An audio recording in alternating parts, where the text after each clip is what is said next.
première mai ku ko xool xam ne fête du travail la ñun nag waa Dakar Midi wax nañu ko fépp ñetti jooy la ñu am benn bi mbir yokkute salaire la parce que dañu jàpp ne président République yokkal na ñëpp bàyyi waa Dakar Midi donc ñun loolu moom danañ ko continuer ko xeex dinañ ko tànk ci loxo Cheikh Diop mu continuer ci président République beneen bi wàllu kaar yi la boobu tey ñu ngi koy séntu pour kaar yi war a ñëw am nag lu ñu annoncé 300 et quelques bus yoo xam ne war nañu ñëw sur mois de juin bi jàpp nañu dina ñëw mais loolu du doy parce que projet bi 1400 bus Iveco la ñu bëgg nañu balaa année bi jeex président République def tout pour indi les 1400 bus bu ko defee dem dik doon waxu matériel beneen bi aussi wàllu dette sociale tey boo demee Dakar Midi boo di toll presque 1 milliard et quelque si 1 milliard et quelque te loolu bëgg nañu président jàppale ñu dugal xaalis biir Dakar Midi pour que ñu mën a fay dette sociale yooyu je pense que point yooyu moo gënoon tax te ñu ñëw fii bokk pour gën ko leeral ko monde entier leeral ko Cheikh Diop leeral ko ñëpp ñu xam nañ suñu bëbët yooyu la am na yenn point yoo xam ne yooyu tey moo ñu ëppal solo mooy yokk sa salaire yi mooy suñu kaar yi ñëw mooy ñu fay suñu bor les dettes sociales. La question de l'augmentation des salaires dans le secteur privé. Nous avons également la question de l'augmentation de la prime de transport. Camarades, je vous assure que sur cette question, la coalition est intransigeante sur la table de négociation. mu doon ay kaddu yi bàyyiku ci coalition yi fare ci centrale syndicale fii ci Sénégal ci bés bi nga xamante ne moom lay jagleel fête du travail daanaka njàmbat li benn la. Dans le secteur privé, pour accompagner les efforts de l'État, pour renforcer le pouvoir d'achat des travailleurs, nous avons déposé une plateforme minimale qui augmente le SMIC,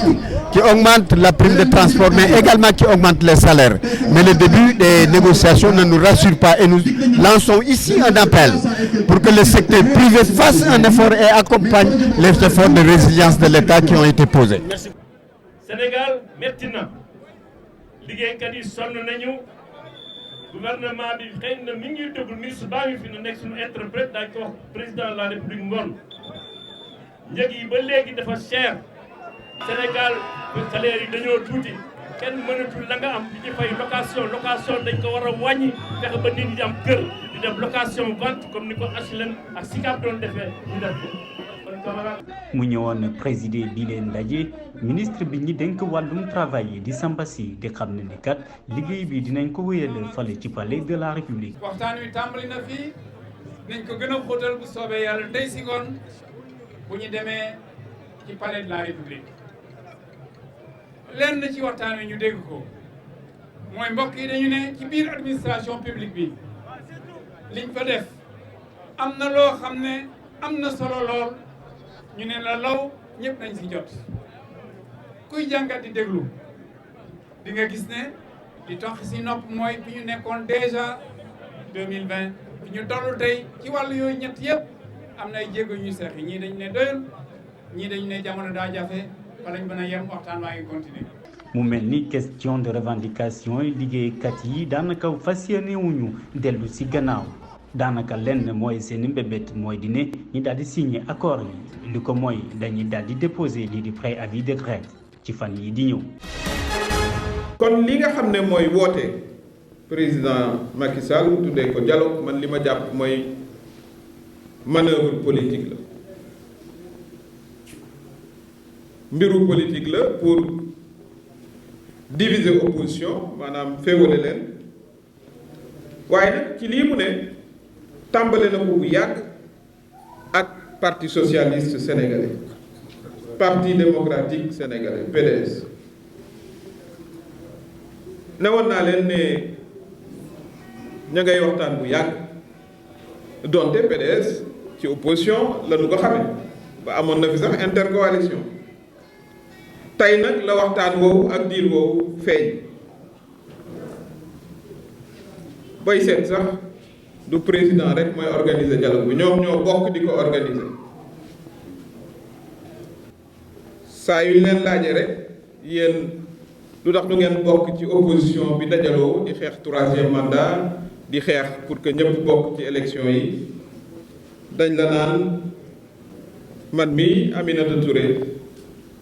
maa fa bokk moo tax duñ fa bokk mënoo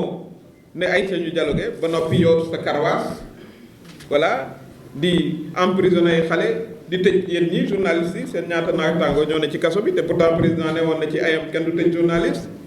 di faagaagal ay opposants ba noppi nag ne ay challenge ñu waxtaan. kon loolu li ñu ci jàpp mooy président Macky Sall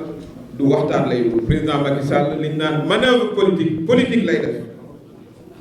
te nag ña ko ñay jàppale ak ko ñay jàppale mooy parti démocratique sénégalais. bu ma ko doon misaal dama naan boo jëlee fukki baaraam seen benn baaraam lañ bàyyi ci opposition bi ndax intercoalition lañu waaye juróom-ñeent ya ca des yépp ña nga kër président Macky Sall ñoom ñoo ànd di nas lii nga xam ne moom la ñu gis mooy deal politique te defe naa ne sénégalais yi kenn mënatu leen a nax. gis nañu tey lu tax mënuñoo bokk ci F24 parce que lii président di nas ñoo koy nasandoog moom. mu ne leen danaa leen libérer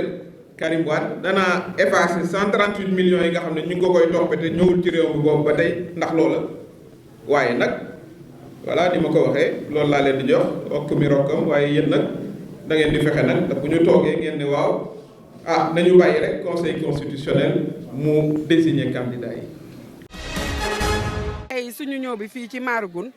dafa mel ni suñu frère Lansana Sané ex maire de Oulampane moo woote bi dafa woo doomi Fogny yëpp woo ay collaborateur am ay am di jamam ay moromam ñu muy liggéeyal nekk sur le terrain politique di département bi yëpp di woo waa Benno Bokk Yaakaar di leen woo ci animation parti ci mobilisation ci massification mu ne ma njëkkee ko sama kër balaa may dugg ci département bi tey nag initiative bi moom moo ko jël mais mu ciy jiital suñu coordonnateur départemental di Ablaye Badji di ko naan ñoo ngi nii jóg nañu commencé nañ ko Fogny mais bëgg nañ ko lawal ci département bi yëpp massifique animation bi mooy delloowaat buum ca mboy boy ba won président Macky Sall ne ñun ñu ngi fii Bignona jeexuñu de ñu ngi fi ku wax ne Bignona amul militant bu Benno Bokk Yaakaar da lay nax ndax ñun ñu ngi fii ak suñuy leader ñu ngi nii tey bésu tey bii fii ci Marougoune la ñu officialisé waat candidature Macky Sall 2024 ñun suñu mbër bi day taxawaat incha allah soobee yàlla ak yonent bi. yemuñu fii dañ ko commencé fii lañ ko tàmbali mais dañ koy lawal ci département bi yëpp dinañu dem Fogny tey foofu la ñu nekk dinañu dem Buluf dinañu dem Kalounaay Fogny bi fii weer bu nekk dinañ seet ban dëkk la ban commune la ñuy dem ñu def foofu animation bi Lansana nu mu ko commencé nii fasul yéene yemale ko fii Marougoune fasul yéene yemale ko fii ci commune am dafa fas yéene yóbbu ko ci département bi yëpp. li ñu fi dajale tey mooy li nga xam ne mooy article 196 di article boo xam ne ñun jigéen ñi dañ ko tuddee day def promotion du refus de paternité maanaam ku jur doom bu la neexee nga ne maa ko jur bu la neexee nga ne juruma ko te ñun yaay lañu yaay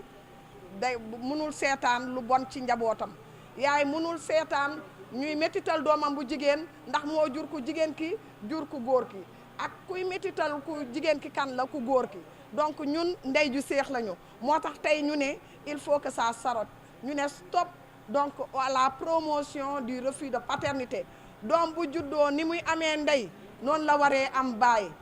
doom yëpp tey jii bu ñu amee ndey am baay dañuy épanouir comme il faut donc gis ngeen ko ci suñu slogan yi nga xam ne moom la ñu joxe chaque enfant doit connaître son père ñun tey looloo ñu tax a jóg te góor ñi dañoo bëgg ngeen bàyyi li nga xam ne mooy promotion lu yomb li nga xam ne moom ngeen di def ndax gis nañ ne yàq na lu bëri ci njàngum xale yi yàq na lu bëri ci éducation xale day jàng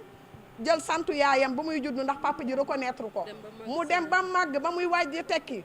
soit parents yi ne ko gis nga sa doom ji nu mu la niroo yaa ko jur soit moom mu xam ne njëriñ ma nga ca wala moom mu dem sax ba ci biir xam ne mënul am doom mu dellu si di reconnaître xale boobu daal di génnee extrait de naissance bi xale bi santu yaayam mu génnee ko indi sant boo xam ne santam la moom xam ngeen ne loolu ñaaw na